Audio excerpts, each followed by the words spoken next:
श्री गणेशाय नमः। सरस्वत्यै नमः। श्रीरामचंद्राय नमः। सद्गुरुदेव परमात्मने नमः। गीता प्रेस गोरखपुर से प्रकाशित ज्ञानेश्वरी भगवान ज्ञानेश्वर महाराज के द्वारा रचित विरचित ज्ञानेश्वरी को हम आज से पुनः पढ़ेंगे एक नए अनुभव के साथ। और अब आप गीता प्रेस के निवेदन को सुनिए प्रकाशक के। श्रीमद् भगवद गीता सर्वलोक नियंता आनंद घन भक्त वत्सल भगवान के श्रीमुख से निःसृत दिव्य वाणी है। भगवान के द्वारा अर्जुन को जो तत्वात्मक उपदेश प्रदान किया गया है उसके भाव परम गहन तथा गूढ़ है। गीता में सभी परमार्थ पथिकों एवं लोकपथ प्रदर्शक आचार्यों को अपने सिद्धांत का समर्थन दृष्टिगोचर होता है। ऐसी महान विश्व कल्याणकारिणी गीता के अगाध रस ज्ञान सागर में अवगाहन कर महाराष्ट्र के संत श्री ज्ञानेश्वर जी महाराज द्वारा विरचित ज्ञानेश्वरी तत्व रत्नों की भंडार है। गीता के रहस्यमय तत्व ज्ञान से परिचित कराने में न केवल महाराष्ट्र अपितु संपूर्ण विश्व में ज्ञानेश्वरी का विशेष स्थान है। मराठी भाषा में तो इस दिव्य ग्रंथ के अनेक संस्करण गीता प्रेस से प्रकाशित है। आज सुधी पाठकों के बीच ज्ञानेश्वरी की लोकप्रियता दिनों दिन बढ़ती ही जा रही है।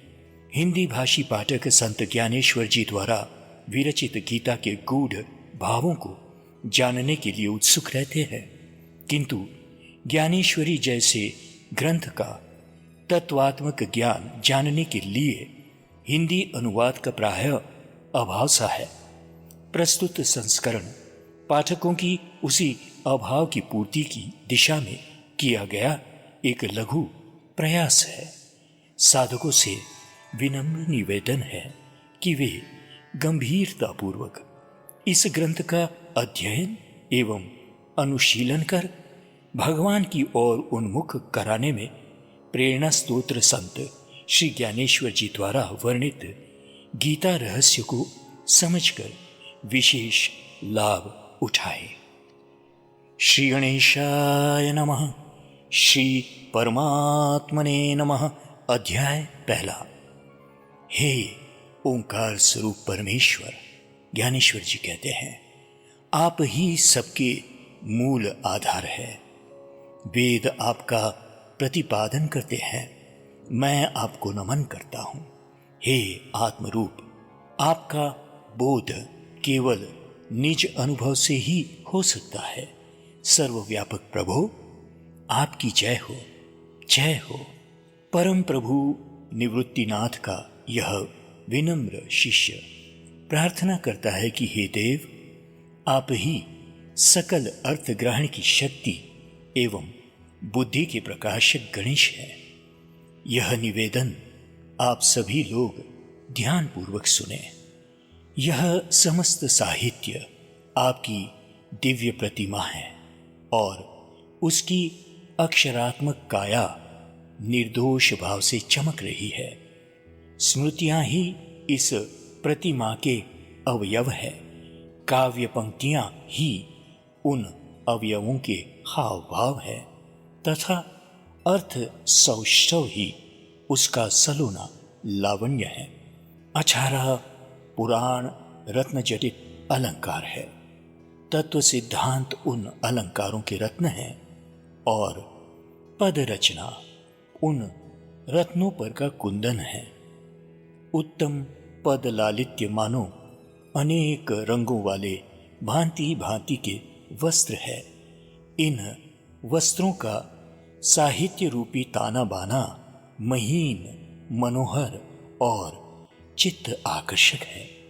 और यह भी देखिए कि यदि इन काव्य नाटकों का रसिकता से संयोजन किया जाए तो उसमें जो घुंघरू होते हैं वे अर्थरूपी ध्वनि की रुंझुन नाद करते हैं। यदि इन काव्य नाटकों के तत्व सिद्धांत का गंभीरतापूर्वक मनन किया जाए तो उनमें जो मर्मस्पर्शी पद है वे ही घुंघरुओं के रत्न हैं। व्यास आदि का जो प्रतिभा रूपी गुण है वही जरीदार कमरबंद है और इस कमरबंद के पल्ले पर की इन घुंघरुओं की झालर ऊपर की तरफ झलकती है। जो छह तत्व संप्रदाय है वे ही षड दर्शन कहलाते हैं। वही इस गणेश प्रतिमा की छह भुजाएं हैं और जो इन छह संप्रदायों के भिन्न भिन्न मत है वे ही इस प्रतिमा के छह भुजाओं के परस्पर विध्वंसवादी छह आयुध भी है। आयुधों में तर्कशास्त्र परशु है, न्याय शास्त्र अंकुश है और वेदांत शास्त्र सुमधुर मोदक है। न्याय सूत्र पर वृत्ति करने वालों के द्वारा निर्दिष्ट किया हुआ परंतु अपने आप टूटा हुआ वही खंडित दांत जो बौद्ध मत का संकेत है एक हाथ में है। सत्कारवाद ही आपका वरदायक कर कमल है तथा धर्म प्रतिष्ठा ही आपका अभयदाता कर है। महा सुखदायक परम आनंद को देने वाला निर्मल विवेक ही आपका सरल शुंडदंड है। मतभेदों का निराकरण करने वाला जो संवाद है वह आपका अक्षत और शुभ्र दांत है। उन्मेष अथवा ज्ञान तेज का स्फुरण ही विघ्नेश्वर श्री गणेश जी के चमकते हुए सूक्ष्म नेत्र है। इसी प्रकार मुझे ऐसा मालूम होता है कि पूर्व एवं उत्तर ये दोनों मीमांसाएं इनके दोनों कान हैं और इन्हीं कानों पर मुनि रूपी मधुप कनपटी से चूने वाले बोध रूप मदरस का पान करते हैं।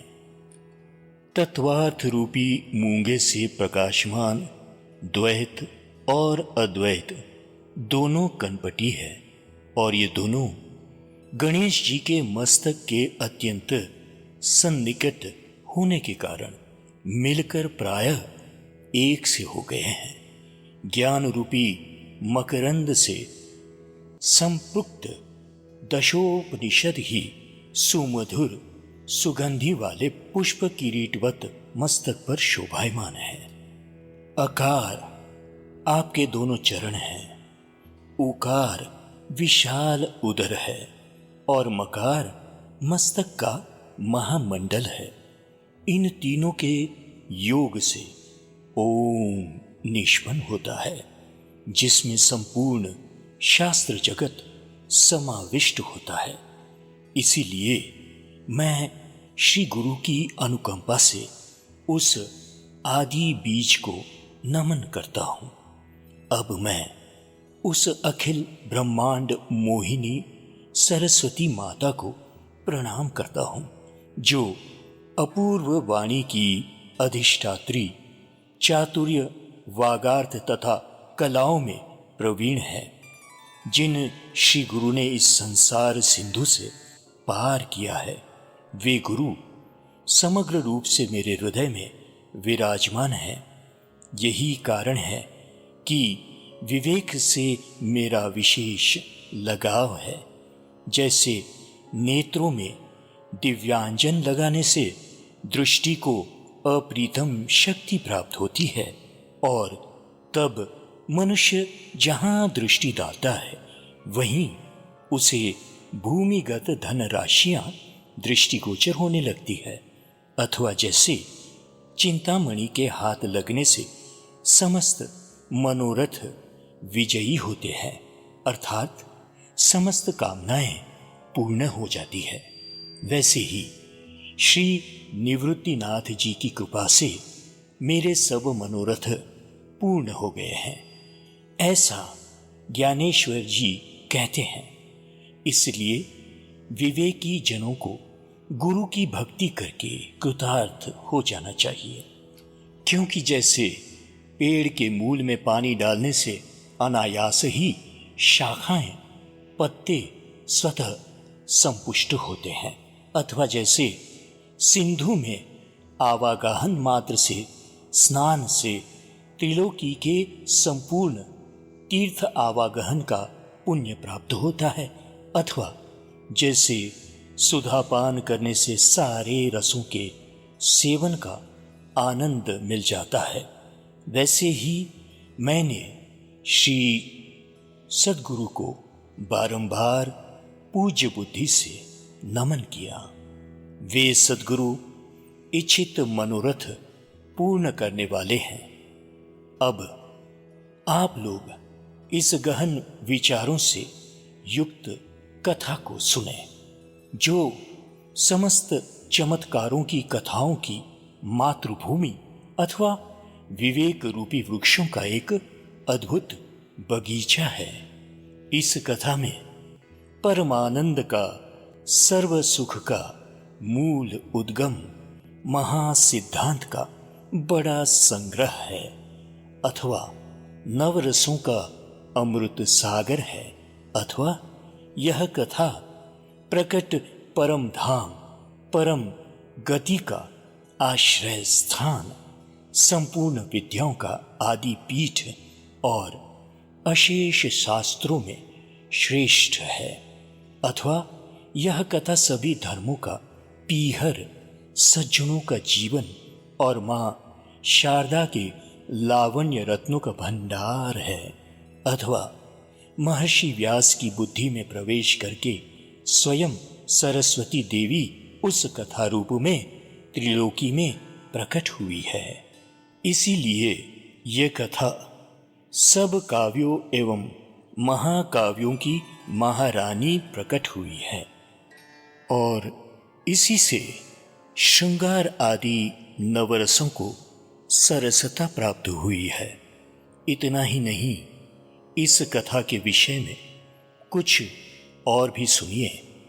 इसी कथा के शब्द रूपी वैभव से शास्त्र शुद्ध हुआ है और आत्मज्ञान की कोमलता इसी से द्विगुणित हुई है। चातुर्य ने इसी से चतुराई सीखी है, सिद्धांत इसी से रुचिर बने हैं, भक्ति रस इसी से स्वादिष्ट हुआ है, और सुख सौभाग्य की वृद्धि भी इसी से हुई है। माधुर्यता को मधुरता, श्रृंगार को श्रृंगारिकता और अच्छी बातों को प्रसिद्धि इसी कथा से प्राप्त हुई है। कलाओं को इसी से कौशल प्राप्त हुआ है, और पुण्य का प्रताप भी इसी से है। इसके कारण महाराज जन्मेजय के पाप भी नष्ट हो गए। यदि इसके विषय में गंभीरतापूर्वक चिंतन किया जाए तो निसंदेह यह मालूम होगा कि इसने रंगों को सुरंगता की बढ़ती शक्ति तथा गुणों को सद्गुणता का तेज प्रदान किया है। इसका अभिप्राय यह है कि जैसे सूर्य के तीव्र प्रकाश से तीनों लोक प्रकाशित होते हैं, वैसे ही महर्षि व्यास की प्रखर प्रतिभा से समस्त जगत देदीप्यमान हुआ है, अथवा जैसे उत्तम भूमि में बीज बोने से वे स्वतः चाहे जैसे फलते फूलते हैं, वैसे ही इस भारत ग्रंथ में समस्त विषय, चारों पुरुषार्थ सम्यक रूप से सुशोभित हुए हैं। अथवा जैसे नगर में बसने से मनुष्य स्वभावतः चतुर हो जाता है, वैसे ही महर्षि व्यास की वाणी के प्रकाश से संपूर्ण जगत उज्जवल हो गया है। जिस प्रकार यौवन के आरंभ में स्त्रियों के शरीर में सौंदर्य की अपूर्व शोभा प्रकट होती है, अथवा जैसे वसंत ऋतु आते ही प्राकृतिक छटा सर्वत्र स्वतः छा जाती है। जैसे स्वर्ण का टुकड़ा देखने से उसमें आकार का कोई वैशिष्ट्य दृष्टिगोचर नहीं होता, पर जब उसके अलंकार बन जाते हैं तब उसकी वास्तविक शोभा प्रकट होती है। वैसे ही महर्षि व्यास के वचनों से अलंकृत होने के कारण इस कथा को अत्यंत उत्तमता प्राप्त हुई है। और स्वभावतः यही बात जानकर कथाओं ने महाभारत का आश्रय लिया है। इतना ही नहीं, संपूर्ण पुराणों में स्वयं सम्मान प्राप्ति की लालसा से जगत में अपनी लघुता स्वीकार करके इस भारत ग्रंथ में आख्यानों का रूप ग्रहण किया है। इसलिए विद्वानों ने यह कहना शुरू किया कि जो चीज महाभारत में नहीं है वह त्रिलोकी में कहीं नहीं है। संपूर्ण त्रैलोक्य व्यास जी का उच्छिष्ट कहा जाता है। यह लोकोक्ति भी है, व्यासोच्छिष्टम जगत्त्रयम्। इस प्रकार जो यह रसमयी कथा जगत में प्रसिद्ध है और ब्रह्म ज्ञान को जन्म देने वाली है, परमार्थ की केंद्र बिंदु बन गई है, वह कथा वैशंपायन मुनि ने महाराज जन्मेजय को सुनाई है। अतः आप सब सुनिए। यह महाभारत अद्वितीय, उत्तम, अति पवित्र, निरुपम और श्रेष्ठ मांगल्य का अर्थात कल्याणकारक स्थान है। इस भारत ग्रंथ की कमल में गीता नाम का एक प्रकरण निसंदेह कमल का पराग है, जिसका संवाद श्री कृष्णार्जुन संवाद के रूप में जगत विख्यात है, अथवा संपूर्ण साहित्य को मथ करके व्यास की मति ने यह परम स्वादिष्ट नवनीत निकाला है, और वही नवनीत ज्ञानाग्नि पर विवेक पूर्वक तपाने से परिपक्व हो सुगंधित धृत के स्वरूप को प्राप्त हुआ है। विरक्त जिसकी कामना करते हैं, संत जिसका हर समय साक्षात अनुभव करते हैं, और सोहम भाव से परे अर्थात ब्रह्मवेत्ता जिसमें रमण करते हैं, भक्तों को जिसका गीता का श्रवण करना चाहिए, जो तीनों लोक में प्रथम नमस्कार करने योग्य है, वो गीता भीष्म पर्व में प्रसंगानुरोध से कही गई है, जिसे लोग भगवत गीता कहते हैं। विधाता और महेश जिसकी प्रशंसा करते हैं, तथा सनकादिक जिसका प्रेम से सेवन करते हैं, उस कथा के माधुर्य का श्रोताओं को अपना मन कोमल करके उसी प्रकार अनुभव करना चाहिए, जिस प्रकार चकोर के बच्चे एकाग्रचित होकर शरत काल की चंद्रकलाओं के कोमल अमृत कण चुनते हैं। इसकी चर्चा शब्दों के बिना करनी चाहिए, मन में ही इसका विचार करना चाहिए। इंद्रियों को मालूम हुए बिना इसका उपभोग लेना चाहिए, और इससे प्रतिपादक शब्दों के पहले ही उसमें बताए हुए सिद्धांत को ग्रहण करना चाहिए, अर्थात समझना चाहिए। मधुप जैसे कमल पराग ले जाता है और कमल दलों को इस बात का पता ही नहीं लगने पाता, वैसे ही इस ग्रंथ को सुनने वाले लोग भी इसके तत्व रस का पान करते हैं। केवल कुमुदिनी ही यह बात अच्छी तरह से जानती है कि किस प्रकार बिना अपनी जगह छोड़े उगते हुए चंद्रमा का आलिंगन किया जाता है, और किस प्रकार उसके प्रेम का अनुभव किया जाता है। इसलिए इस प्रकार की गंभीर वृत्ति से निश्चल अंतकरण वाला साधक ही गीता का रहस्य जान सकता है। अहो, गीता सुनने के लिए जो लोग अर्जुन के समान योग्य हो, उन्हीं संतों को कृपा कर इस कथा को ध्यानपूर्वक सुनना चाहिए। संभव है कुछ लोगों को इसमें मेरी टिढ़ाई प्रतीत हो, पर ऐसा नहीं है। हे श्रोताओं, आप लोग तो उदारमान हैं, इसलिए मैंने आपको आपके श्री चरण में विनम्र निवेदन किया है, क्योंकि माता पिता अपने बच्चे की तुतलाहट से प्रसन्न और संतुष्ट ही होते हैं। इसी प्रकार जब आप लोगों ने मुझे स्वीकार किया है और अपनाया है, तो फिर मुझे यह प्रार्थना करने की आवश्यकता ही क्या है कि आप लोग मेरी त्रुटियों को क्षमा करें। किंतु मुझसे एक दूसरा अपराध भी हो गया है, वह यह कि मैं गीता के अर्थ को स्पष्ट करने का साहस कर रहा हूं। मेरी प्रार्थना है कि आप लोग वह स्पष्टीकरण ध्यानपूर्वक सुने।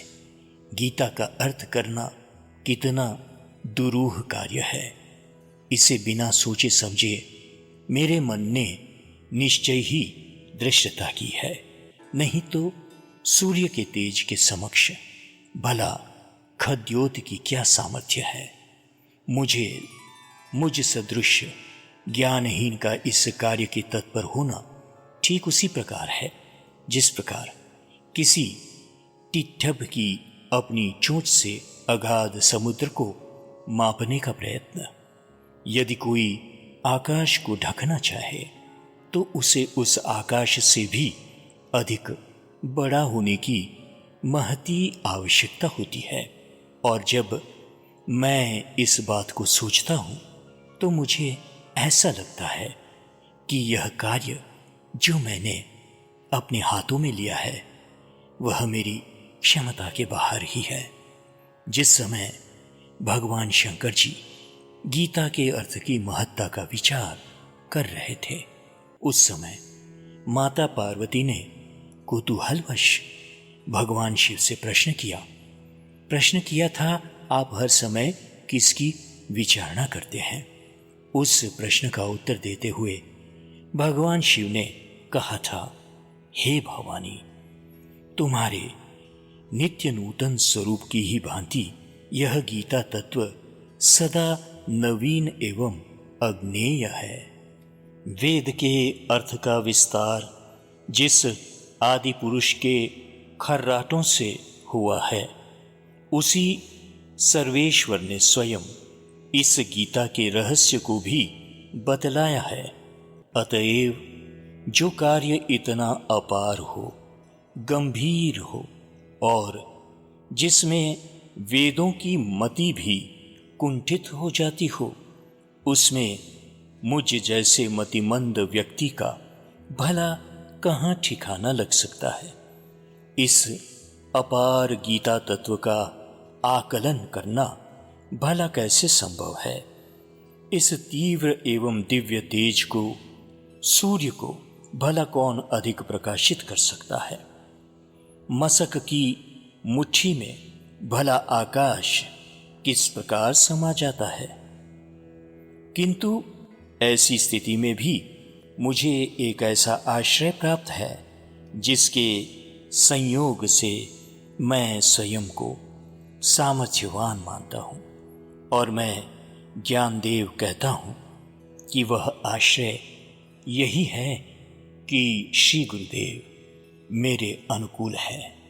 यद्यपि सामान्यतः मैं मूर्ख और अज्ञानी हूं, किंतु फिर भी संतों का कृपारूपी दीपक तो मेरे सामने तेज पुण्य रूप से जल रहा है।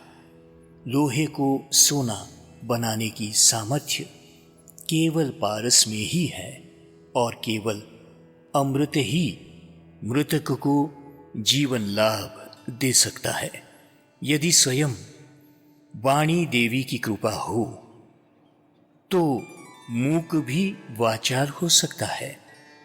ये केवल वस्तु सामर्थ्य है, अर्थात उस परमात्मा की शक्ति से संभव होता है। अतः इसमें आश्चर्य करने की कोई बात नहीं है। अथवा कामधेनु जिसकी माता हो, भला उसे किस वस्तु का अभाव हो सकता है। इसीलिए मैं इस गीता ग्रंथ का प्रवचन करने को प्रवृत्त हुआ हूं। अतः मैं आप लोगों से विनती करता हूं कि यदि इसमें कोई कमी हो तो उसकी पूर्ति आप लोग कर ले, और यदि इसमें कोई विषय बढ़ा हुआ हो तो उसे छोड़ दें। अच्छा, तो अब आप लोग इस तरफ ध्यान दें, कारण कि जब आप लोग मुझे बोलने में प्रवृत्त करेंगे तभी मैं बोल पाऊंगा, अर्थात मैं आप लोगों की शक्ति से बोल रहा हूं। यह बात ठीक है, वैसे ही है जैसे कठपुतलियों का नाचना उसके सूत्रधार के ही अधीन रहता है। उस प्रकार मैं आप लोगों के कृपा पात्रों में से हूं और केवल संतों का समाचार देने वाला डाकिया हूं। इसलिए जैसे आप लोगों को रुचिकर लगे वैसे ही आप लोग मुझे अलंकृत करें। इतने में श्री गुरुदेव जी महाराज बोले और उन्हें कहा, बस रहने दो, ये सब बातें कहने की तुम्हें कोई जरूरत नहीं है। अब तुम शीघ्र इस ग्रंथ को कहना आरंभ करो। श्री गुरु की यह बात सुनकर श्री निवृत्ति के दास ज्ञानदेव जी अत्यंत आह्लादित हुए और बोले, अब आप लोग शांति से ध्यान पूर्वक सुने। श्री ज्ञानदेव जी का यह प्रारंभिक प्रवचन आपने सुना। इसके बाद पहला अध्याय सुनाएंगे आपको और इसे हम पार्ट 01 कहेंगे। तो इस तरह से हम धीरे धीरे आपको संपूर्ण ज्ञानेश्वरी पुनः एक नई आवाज में हमारी ही पर हमने परमात्मा की कृपा से कुछ इक्विपमेंट ऐसा लिया है जिससे आपको अच्छी प्रस्तुति कर सके। जय सिया राम, जय सद्गुरुदेव। हरि ओम तत्सत, हरि ओम तत्सत, हरि ओम तत्सत। ओम शांति शांति शांति।